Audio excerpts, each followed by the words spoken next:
All right, my name's Jade, and I'm having an interview with a gerontology professional. What is your name? My name is Kaylee Mammon. I work at St. Luke's Unity Point Health in Sioux City, the hospital. I have an associate's degree of imaging science, and I have 3 years of experience doing that. Do you consent to this video? And I also consent to this video. All right. So what qualifies you to be a gerontology professional? So in school we learned that the definition of gerontology is the study of aging and the disease processes in older adults.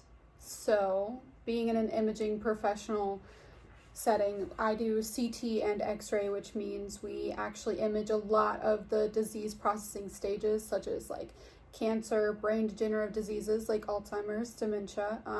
We do a lot of abdomen and liver abnormalities and COPD.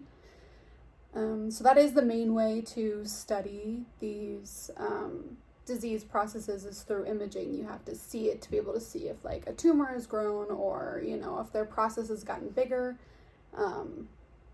And I also, along with that, I also work a lot with geriatrics.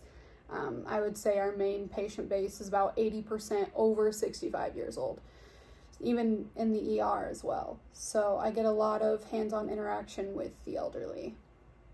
When going into your field, did you expect working with gerontology? So I actually did, because we learn a lot about it in school. There isn't a single textbook that doesn't cover the geriatric population. We also had about 1,300 hours of clinical time, and clinical time is where we would actually go into hospital settings, clinic settings, different healthcare organizations, and we get hands-on experience in our field. So I got to experience taking X-rays and CTs and everything of the gerontology population. And I would say within those 1,300 hours, you learn early on that the main patient base is over 65 years old. And you learn that it definitely makes you think a little different about how you do your job. And actually, I have a textbook here. Ooh. So I thought an interesting part, because like I said, there's not a single textbook that doesn't have gerontology on it. Like you can even see, like right here, it says gerontology. Oh, it does. So I always thought, so this paragraph basically explains everything that they teach to us about elderly. So referring to older patients as geriatric is actually inappropriate. So they don't. Oh, really? They don't actually want you to call them geriatrics anymore. Oh, why? Because it's alienating, and it's not like, if in that generation they don't like to be considered old. But right. I'll get to it. Okay. American culture tends to be orientated towards youth, productivity, and a rapid pace. So like kind of that hustle culture that we have nowadays. Automatically considering a person as geriatric results in feelings of alienation, which can be made worse by a lack of respect. One author points out that although everybody wants to live a long life, hardly anybody wants to be old, because the word connotes frailty, narrow-mindedness, incompetence, and loss of attractiveness. So like they don't want to be seen as weak, right? Basically. Furthermore, the use of the terms such as senior citizens or golden agers constitutes prejudice and discrimination and should be avoided. To minimize these feelings, technologists should treat geriatric patients as mature adults. So that's basically what they want us to call them, is mature adults. Or there's like this whole chart where if they're like 65 to 74, they're young old, and then there's old, and then there's oldest old, which would be like your 90-year-old patients. Wow. Yeah, it really breaks it down.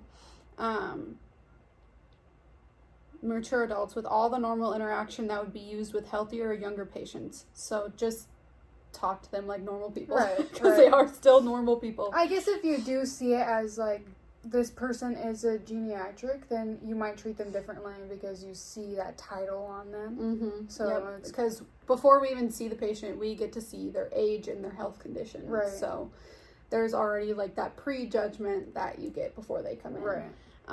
Talking loudly or using childish terms should be avoided when speaking with geriatric patients, At the same time, accommodating older adults by using gentle handling and extra time for movements and verbal responses is also important. So what they mean by that is, like, you don't have to shout at them because most of them can still hear. There's like, most of them can still hear you, and they actually will get upset if you start shouting at them. They're like, why are you talking so loud? I'm right here. And also you have to switch up your verbiage, like how you talk to them and how you position them, because they don't understand some of the things we would say today. So you have to kind of like use proper English almost when you're talking to them. This approach is identical to the adjustments that must be made for other types of patients, such as partially paralyzed patient. So also the main thing that they taught us was this cardinal rule down here. The cardinal rules when dealing with geriatric patients are patience and respect.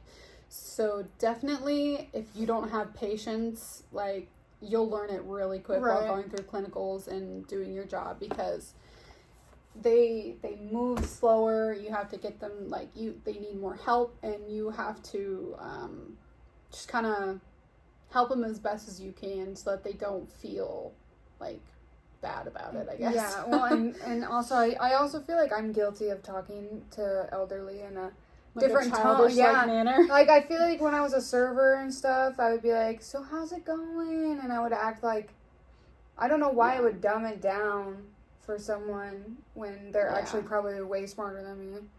So more elderly experience. So what are your strengths with the aging population? Strengths, I would say that I guess I'm better at handling them, because, like, if you're not a healthcare professional, you really don't understand the scope of how much that they need help, because they don't let it on when they're out in public.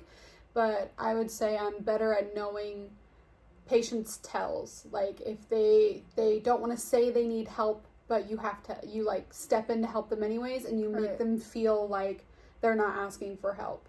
Like, you have to make it so it was their idea almost with some patients, because otherwise they get really deeply offended, and it's it makes you feel bad too. So what are some challenges working with the aging population? So while going through school, we kind of learned everything a specific way. So for positioning, say, like, you have like a hand x-ray, right? So this will be the first position, this is the second position, this is the third position, right? So most people, like you and me, we can go through those motions just fine, and it's not that big of a deal. But some elderly patients, like, they have really bad arthritis, their bones are degenerating, their muscles are deteriorating. So a lot of them have trouble with this last one, because you have to spread these fingers apart. And, if you look at some elderly people's hands, their fingers are bent, and they're a little more atrophied than normal people are. So once they get older, you really have to, we have these, they're the tongue depressors, that wooden stick you can put in people's mouth in the dentist's office. We actually have those to help hold patients' fingers apart, and it's mainly for the geriatric population. So we use that to hold their fingers apart so we can get that image. And that's just like one example. So you learn everything one way, and then you have to rethink about it when you're doing it with a geriatric. It almost comes into like a trauma view, because sometimes you have to manipulate the machine and the angles and like everything else around the patient, because they can't particularly move in the way that you need them to. Do you remember, like, your first patient that you had that was something weird about it and it surprised you? Yes, actually. It was an elbow x-ray, and they came in on a gurney because we were in the hospital, and they had fallen. And so they came on a gurney, and the technologists that I was with were like, okay, we're just going to do it with them in the bed. And I was thinking, like, how could you do that? Because if you're laying on your back. So the first view is like this. So I was like, that's easy. They're laying on their back. They can put their arm out, But for the second view, you have to have their arm flat, and it has to be level with their shoulder like this to get a good sideways picture of those bones, like a lateral picture of that. So I was thinking, I was like, how, if he's laying down, how are we going to get that picture? And I remember I like asked the technologist, I was like, okay, like how are you going to do this? And so he was laying flat, and then they put the cassette or the board that we catch the image on in between his armpit and his body, and they just had him put his arm up like this. Wow. And I would have never thought of that without like having to go through clinicals and the experiences like that. It definitely put everything into perspective. Really? Yeah. It actually is pretty hard because you really have to think about things differently, and you really have to know like your anatomy and how it works to be able to get the right picture that you need. And besides imaging, I mean, there's also working with gerontology, you have to get a history from them. Everyone gets a history because, you know, as the story goes on, they can build onto it. Right. You can catch something that maybe their nurse didn't, or the person that asked before. So you always ask them about their history, and that that can get a little messy because you really have to make sure not to ask open-ended questions, because if you do, they will talk your ear off and you can't get your pictures.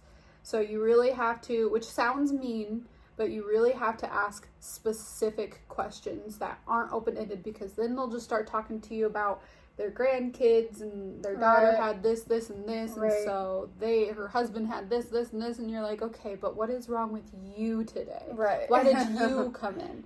And so you really, it's definitely, I learned that a lot in clinical. My techs always let me ask for the history, and I learned not to ask open-ended questions, because it always ended up being this, and then an x-ray that would take 5 minutes normally could end up being 30 minutes, just because they're so full of information that they want to get it out, you know, they want to talk about all of it. But yeah, so it's hard when you're you're trying to take their pictures and they won't stop talking to you. Right. Another thing is, like, they could be hard of hearing, they could be like have dementia, they could have Alzheimer's. So you also have to look at their history before they come in and make sure that you're treating the patient effectively, so that you can get the images while also like catering to their needs. Right. So definitely a lot of different things you have to think of when dealing with the geriatric population. Right. Do you feel you have contributed to the personal growth of gerontology? So with that, I personally think I have. A lot of the other techs, they've worked there for so long that it's almost second nature to them to get the images and get out. I like to spend more time with my patients and really make it so that they can do things on their own, whereas the other techs would possibly just move them. Right. I like to give the person the space and time that they need to do that. And I also do like to learn about their life, and I do like to ask them questions about it while I'm doing it, because I feel like it makes them almost more comfortable when they're with you. And it's better to be more comfortable when you're getting images like that, because then they're more likely to work with you. Right. But I like to make them feel heard, because sometimes when they come into since I work in a hospital, when they come into the ER, sometimes they like to just get straight to the point. What's wrong with you? Why are you here? Let me treat you so I can get you out. Because hospitals, we get our money based off of productivity. Right. So how fast we're pumping in and out patients, and how fast we're we're getting that insurance money from those people. But I really like to pay attention to them and make them feel heard, because sometimes they'll come up with something that like the nurse hadn't heard, or they could say, oh, I slipped and fell today, and that's it. They won't ask anything else. And I'd be like, so how did that happen? Oh, I was carrying my grandchild and he fell, and so I picked him up and saved him, and then I fell. And they'll tell me like maybe they fell on something and their pain is in a specific place, and then we have to call their doctor and be like, hey, you ordered like a shoulder x-ray, but she's saying her pain is more towards her elbow.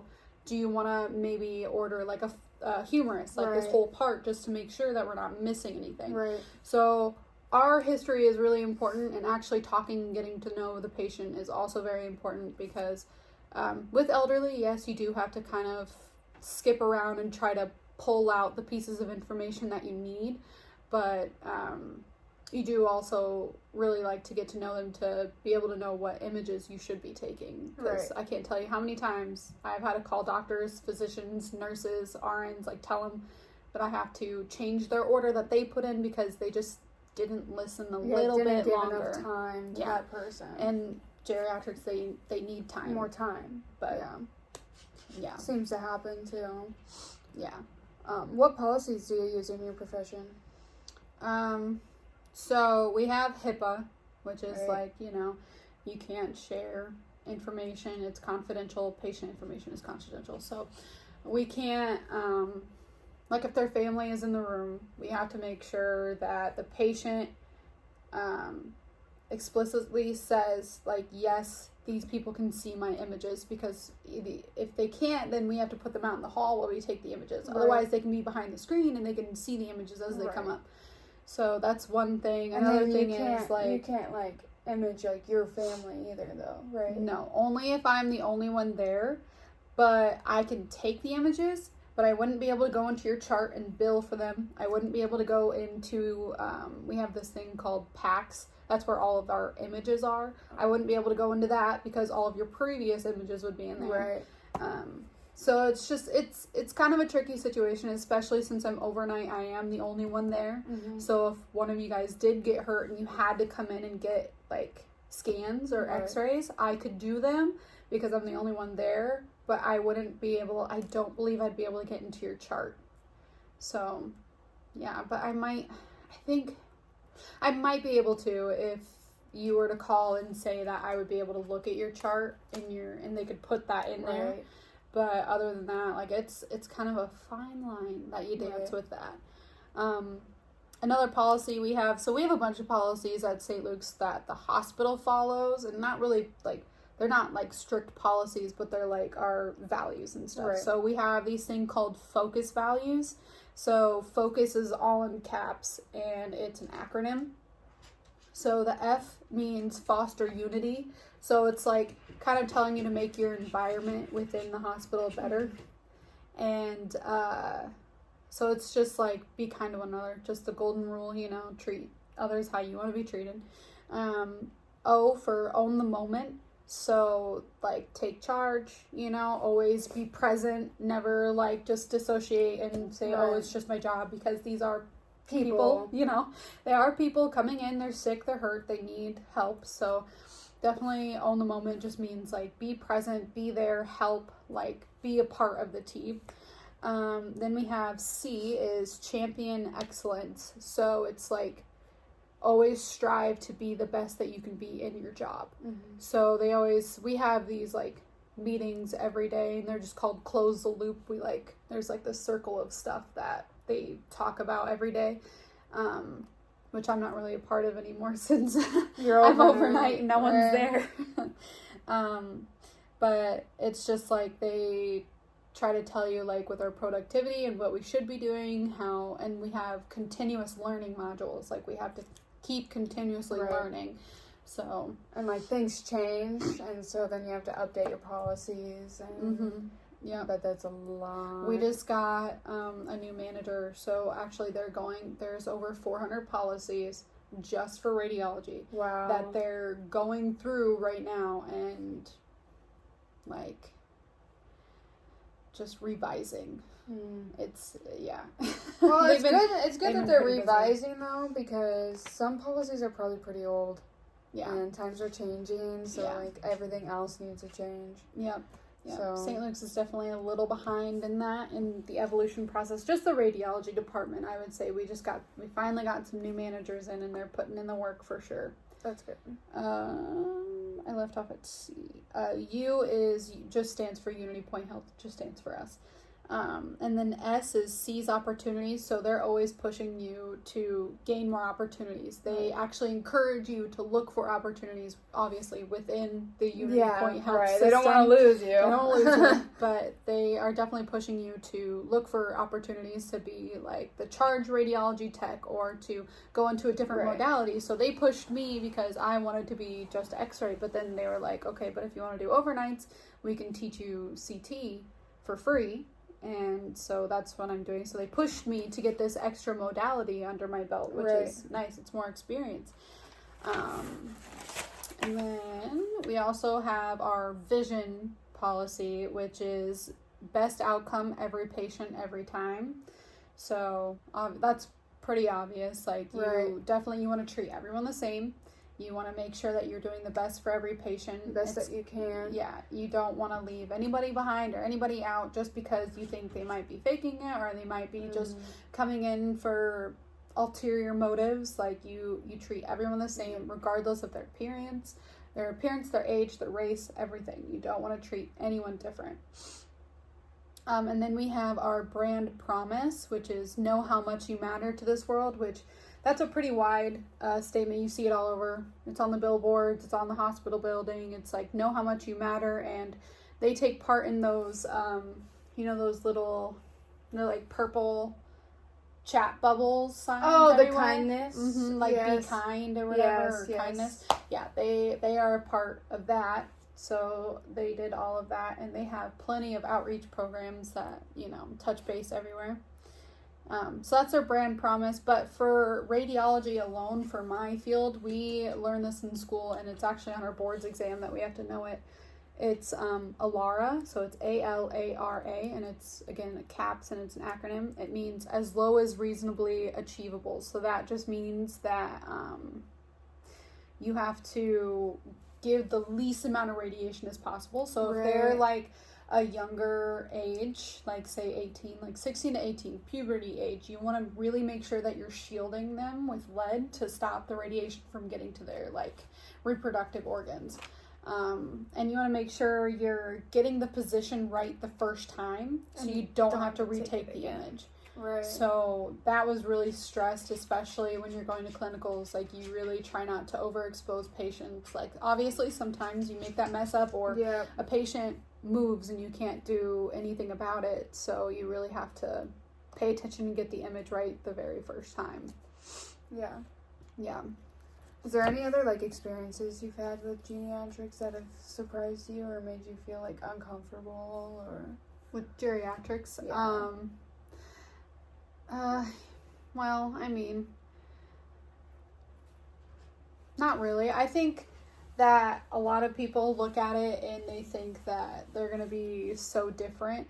I do see a lot of prejudice in the workplace, which I think once you work for a long time in the health field, you kind of get desensitized to, because you almost don't want to get too involved, because you don't want to get too emotionally involved, because you emotionally will wear down and you'll burn out, and it really weighs on you.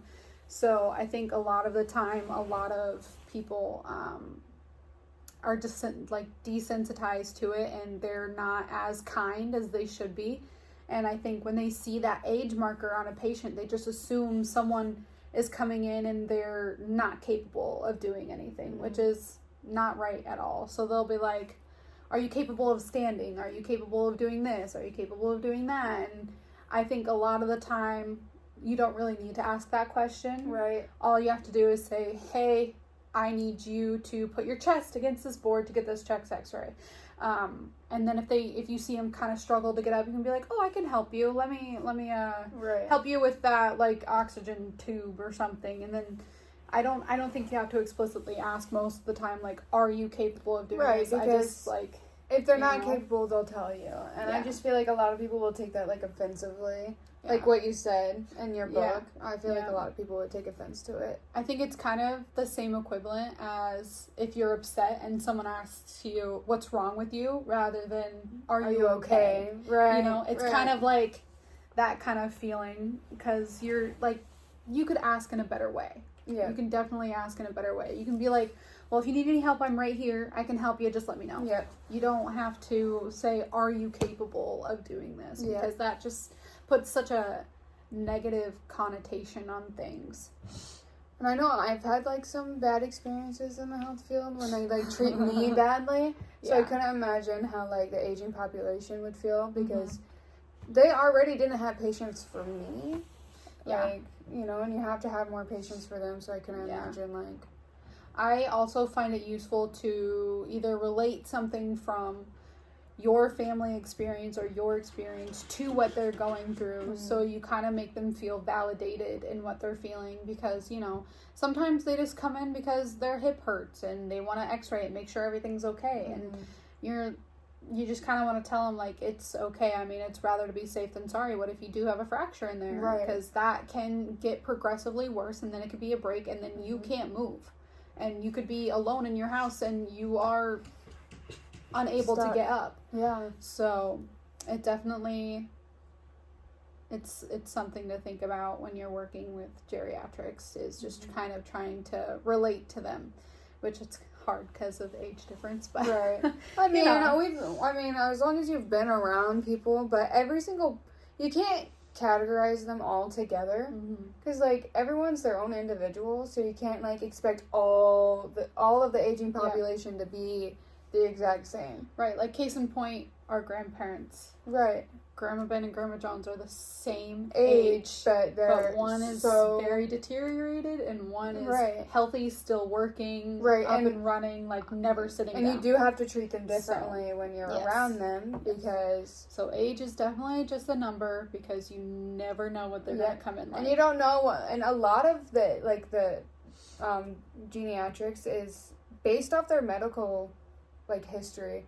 Because I feel like with Grandma Jones, she had so many things going on with her that she had 2 different types of cancer. Yeah, like, it deteriorated also her mental health. And like Grandma Ben, she didn't have like barely anything, like nothing wrong with her. So like it definitely does come down to mental health and like just like health in general. Yeah, and I don't think people see that, because people don't see you as a gerontology professional, right? Because you're, you know, X-ray tech. Yeah. You know, they don't think about it. They don't think that you have anything to do with it. But, you know, the main population that you work with is that. So, and I mean, everyone deals with the aging population every single day. So, it's just hard to categorize them all together. Yeah. And I think a lot of the time, when a geriatric comes into the ER and they're just complaining of some kind of joint pain or I've had a case where this woman came in and she was like, my daughter told me that I was getting kind of confused today, so she told me to come in and get looked at, which a lot of people would groan about that, because they're like, really, your daughter just told you to come in, like, you're fine. But that doesn't be the case, because, you know, her daughter obviously knows her a lot better than you and saw something wrong, and family always knows, you know. It's just like the mom always knows what's wrong with her kid, you know. So you never want to take that at face value. So you always ask them, like, okay, so what were you doing today when you got confused? Oh, I don't know, maybe I was in the car, I was driving, and I stopped at a stop sign too long, and she was confused about it. Or something like that, or I had a phone call with her and I was recalling events from a couple of years ago and thought they were a day ago, you know. So they do, like, sometimes things just get messed up. I mean, what did you have for breakfast yesterday, you know? Like, literally don't remember. So sometimes people do just, you know, lose that information, and I feel like when you get older you just stop caring about it as much. But sometimes it is actually serious, and we had this case with her daughter told her to come in, and we did a head CT for altered mental status, is what they call it. So it's AMS. And she came in and she was like, I'm fine. And she was like a Grandma Ben. She could get up. She can do everything. Like, she was very vocal, very, like, with it, very present. And we got her down, we got her on the scanner, and we did a head CT. So we took picture slices of her brain, and she actually had a brain bleed in the back of her head. And so we asked her, and we were like, did you, like, take a fall, or did you, like, get hit in the head at all? And she was like, well, you know, I think yesterday I might have slipped and fell in my garden, but I didn't think anything of it. Well, she had a brain bleed, and it was active. And, you know, as you get older, you take a lot of medications. And she happened to be on blood thinners, which means that bleed couldn't clot. So we actually... we caught that, which was good, because it had only impaired so much, and as soon as we caught it, she could get it treated, and then her mental status would come back. Well, also, if you would have treated her differently when she came in and made her feel stupid for coming in, she may have gone home without being treated, and then something bad could have happened, and it would have, I know there's a few cases where some of the techs like to scare you out of your procedures. So they'll be like, well, CT, this is a lot of radiation. Are you sure you want that? They're obviously not sure they want it, but you could also tell them it's the equivalent of being in the sun for a week. And they'd be like, oh, okay, yeah, that's fine. Right. But if you try to scare them and saying, oh, this is a lot of radiation, are you sure you want that? Then, you want to say it in a more confirming way and not in a way that's going to make them run away. Yeah. We actually have a whole section about that, too, in our patient care book, about talking about, I think its acronym is called BERT. Which I always thought was funny, but I don't remember what it stands for. But it's like benefit versus risk. So you go over the benefits versus the risk for them. So like, okay, we could scan your head. We could see if there's anything wrong with you. We could see if we can fix it. Like that brain bleed, if we didn't scan it, she would go home and her brain would still be bleeding, and then she could die in her sleep. So we could be like, okay, so we can get these pictures, we can send it to the radiologist, and they can tell us if you have anything going on in your brain. And it's literally the equivalent. The risk is you sitting on a beach cruise for 5 days out